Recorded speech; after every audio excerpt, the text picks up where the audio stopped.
নাও এখন খুলবি এখনই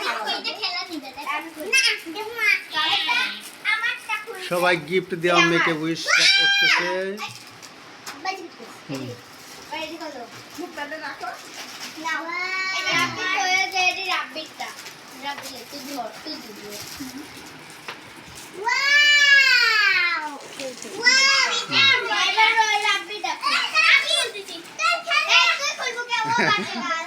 হ্যাঁ হ্যাঁ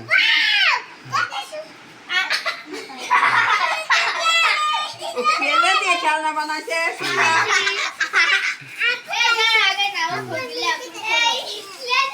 ফেলে দিয়ে খেলনা বানাইছে, একটা গিফট এনে দিল না মানে বাকিটা আমার মেয়ে কত খুশি। আমার মেয়ে সেই খুশি, আমাকে কেউ একটা গিফটও দিল না আমার। ঘুরা ঘুরা দেখা